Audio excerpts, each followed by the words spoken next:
The cargo bay of the Meridian Dawn hummed with the low thrum of ion engines as Lieutenant Rhea Morgan made her final pre-flight checks.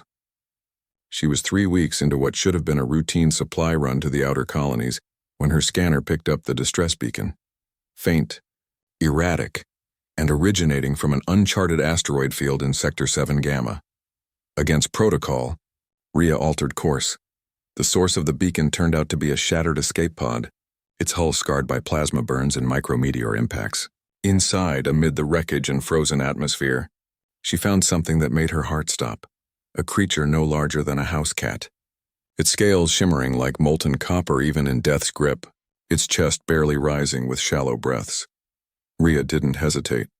She wrapped the creature in her thermal blanket and brought it aboard.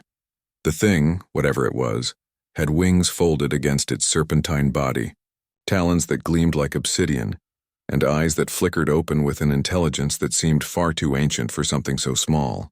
When those amber eyes locked onto hers, Rhea felt a chill that had nothing to do with the ship's temperature.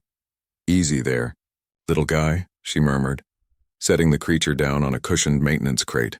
"Let's get you warmed up." Over the next 72 hours, as the Meridian Dawn continued its journey, Rhea nursed the creature back to health.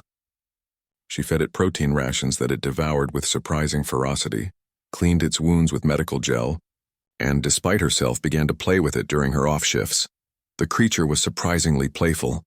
It would chase the light from her laser pointer across the cargo bay floor, pouncing with exaggerated aggression before tumbling over its own wings. It would chirp, an odd, melodious sound that vibrated through the metal walls when she scratched behind the ridges on its skull. And when she fashioned a makeshift toy from spare cables and a ball bearing, the creature would bat it around like an earth kitten, its tail whipping back and forth with delight. Rhea named it Dravik, after an old myth from Earth about dragons and their hordes. She never stopped to consider what that might mean. On the 4th day, as Rhea was teaching Dravik to fetch a small wrench she'd been tossing across the bay, her communications array exploded with incoming signals, dozens of them, all broadcasting on emergency channels in languages her translator struggled to parse. Then came the override, a priority 1 transmission that commandeered every screen in her cockpit. The face that appeared was not human. It wasn't even close. The being had scales the color of midnight, eyes that burned with inner fire, and horns that crowned its massive head like a constellation of obsidian stars. Behind it, Rhea could see what looked like a war fleet, ships larger than anything humanity had ever constructed, bristling with weapons that could crack planets. "Human vessel," the being spoke, its voice a resonant thunder that made the ship's hull vibrate. "You carry one of our young. Surrender the hatchling immediately, or your species will learn what it means to invoke the wrath of the Draconian Federation." Rhea's blood ran cold. She looked down at Dravik, who was still clutching the wrench in his tiny jaws, tail wagging. "You're young?" she managed. Dravik, firstborn of Clan Scarath, heir to the Crimson Throne and future guardian of the 12 sectors. The being continued, each title landing like a hammer blow. "We have tracked his beacon for weeks. We watched as you retrieved him. We watched as you—" The being paused, its expression shifting to something unreadable. "As you played with him." The transmission cut to footage from the Meridian Dawn's external cameras, showing Rhea in the cargo bay, laughing as Dravik chased the laser pointer, as she gently wrestled with him using a padded glove, as she fell asleep in her chair with the hatchling curled up in her lap. "You treated a prince of the Federation as a pet," the being said slowly. "You made toys for the one who will one day command fleets. You taught the future destroyer of worlds to fetch." Rhea's mind raced. "I didn't know. I was just trying to help him. He was dying." The being stared at her for a long moment.